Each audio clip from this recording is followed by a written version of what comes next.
Hey everyone.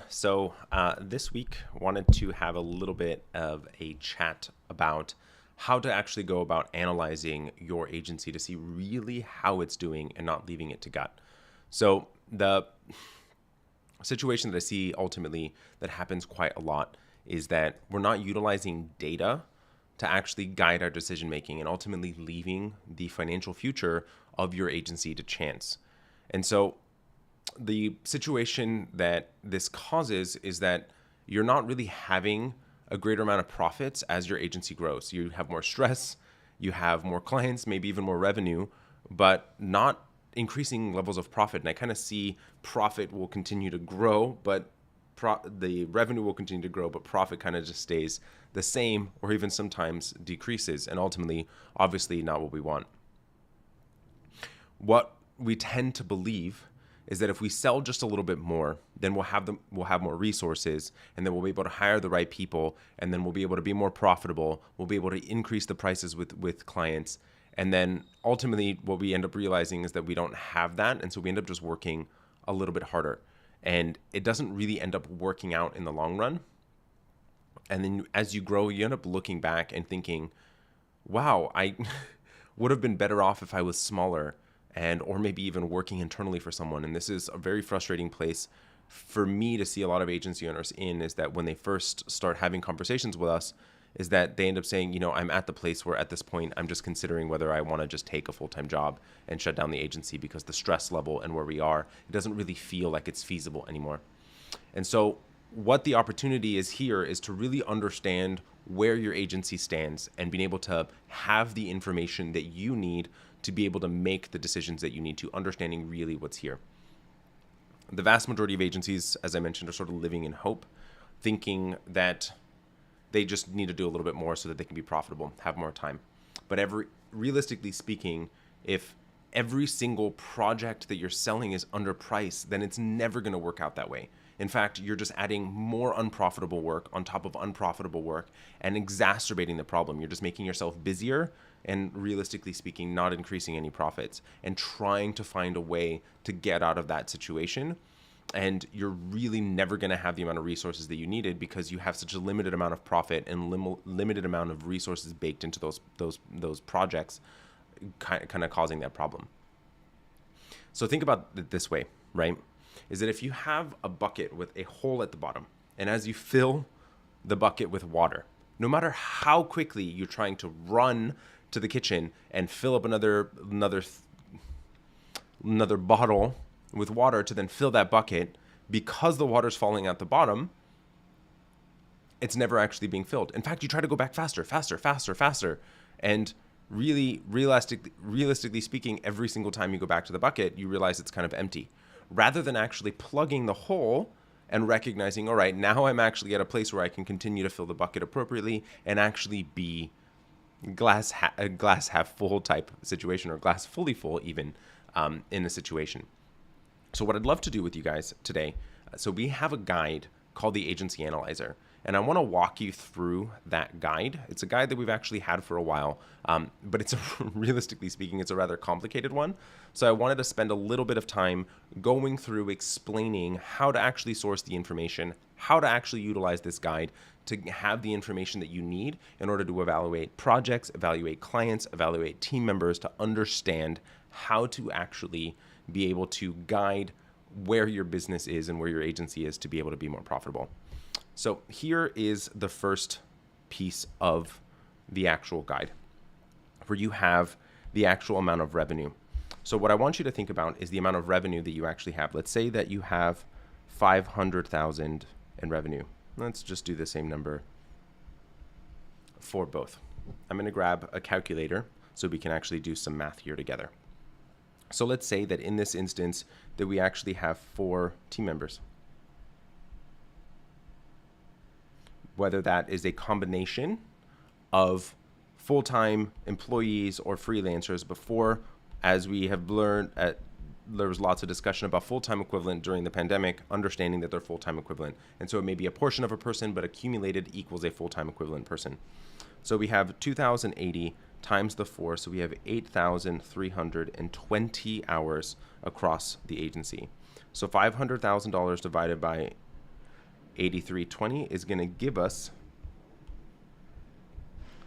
$60 an hour. So again, it is the number of full-time equivalent employees times 2,080 hours a year, which is the full-time amount of hours, giving us the average hourly earning. From a form of reference, 72 of the average hourly earning is the actual average that I see across the industry. And this is collected information of tons of different agencies across the US, allowing for you to actually see what the average hourly earning, otherwise sometimes referred to as your effective bill rate, allowing for you to understand and get a baseline of where you currently are right now as a measurement of which projects are better, which ones are worse, and also giving you a little bit of an understanding of where you are to the average in the United States. And this actually tends to be roughly the same in the vast majority of the Western world. So if you are outside of the US, it's going to be roughly in that same sort of area, obviously converted to the to your currency. So one of the things that I want you to also be looking at is understanding that in an ideal world, we actually want this to be in the $250 to $500 average hourly earning space. And this is including all administrative time. I don't want you to exclude administrative people from this calculation.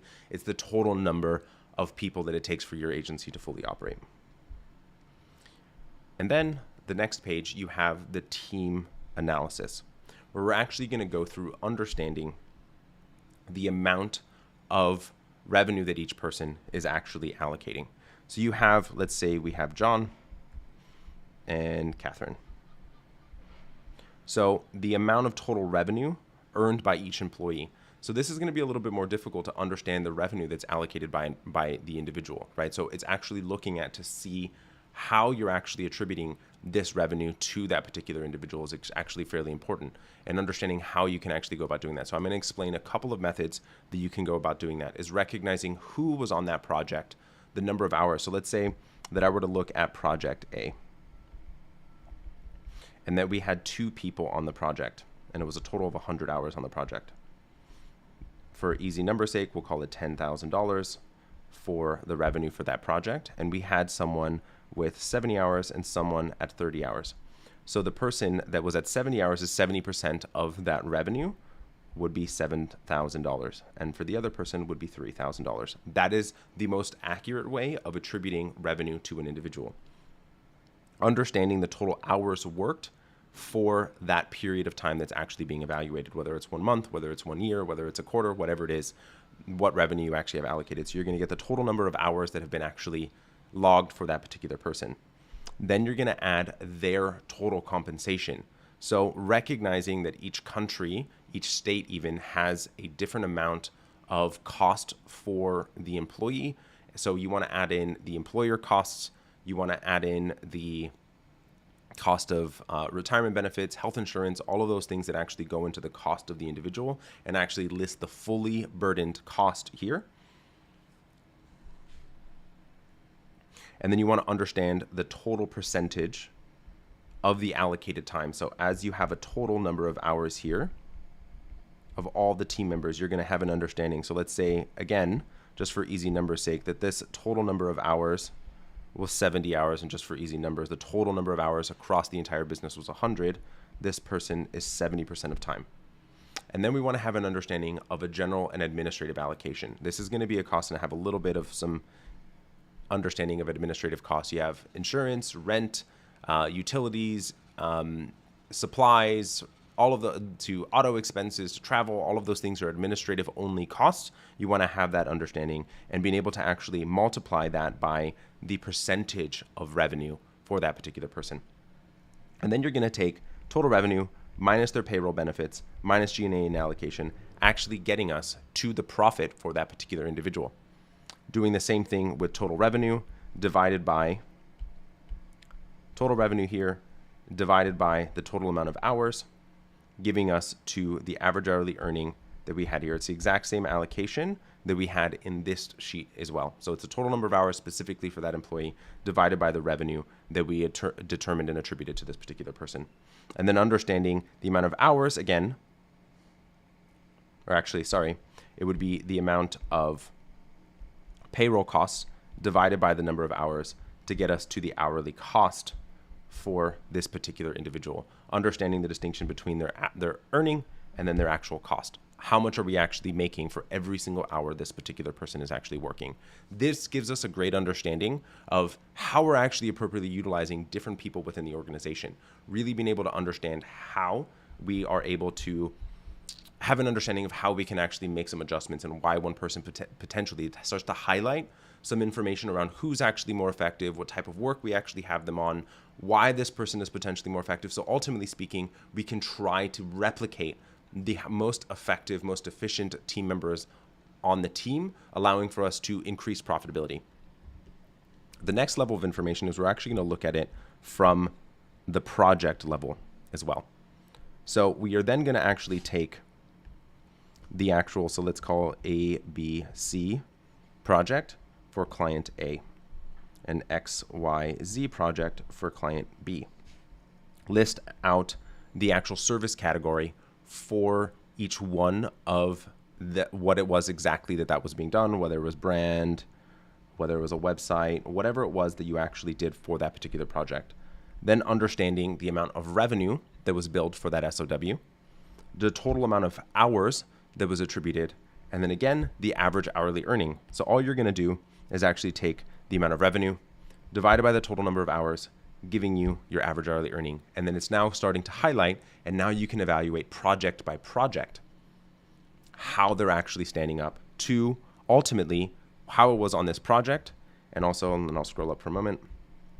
And then again, as comparison to your average for the agency as well, really giving you an understanding of how to evaluate which projects were the most profitable, which projects ultimately were not, allowing for you to have a very clear understanding of what was actually, which types of projects, and ultimately what types of service categories as well, but it'll start to highlight which types of services you're more profitable on, which types of size of projects you're more profitable on, and starting to understand what is that ideal type of project that you're working on. Being able to really have a clear understanding of what you should ultimately be selling. Likely speaking, and this is something that I tend to see incredibly often, is that with the projects that you enjoy working on more and you're at a greater amount of expertise and you do more regular, ultimately you're more profitable, you're ultimately able to sell them better, and the client gets the better result. Focusing on these particular areas and recognizing that sort of X marks the spot place is likely speaking where you should be focusing your time, and more often than not, what you are just truly stellar at.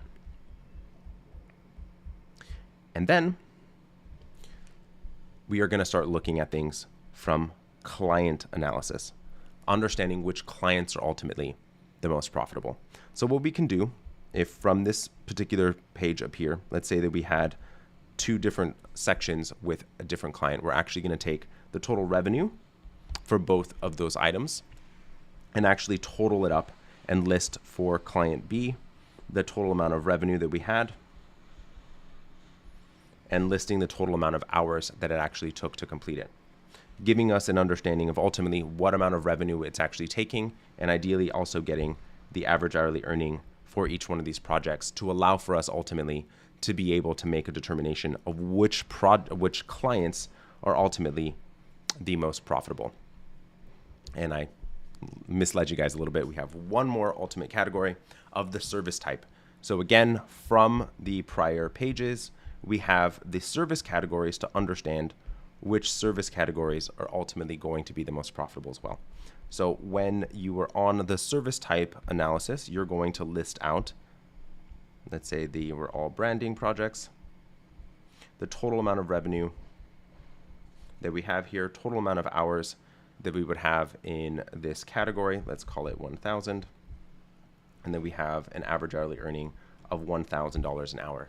This type of information really arms you with incredible amount of data that allows for you to start making really, truly phenomenal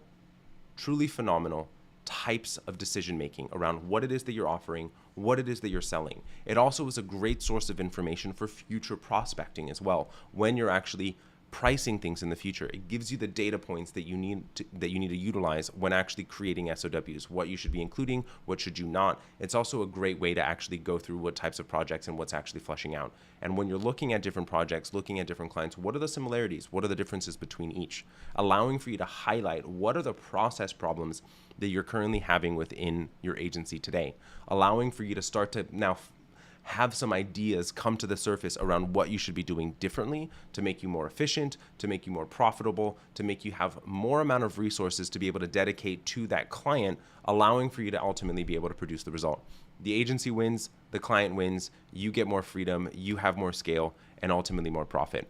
I hope that this training was super helpful for you in actually how to go about analyzing your agency's financial information to be able to be making some greater decisions around what you should actually be doing. Let me know if you have any questions. I know that I covered quite a lot in this training, but wanted to make sure that I give you guys and really arm you with some really, truly phenomenal data-based decision making. Feel free to comment below or shoot us a DM if you have any questions about how to calculate any of the figures in here. Super helpful information and something that I really enjoy doing, going through some of these exercises with clients to ultimately be able to surface some of the things that ultimately super helpful for them to be able to guide decision making they have.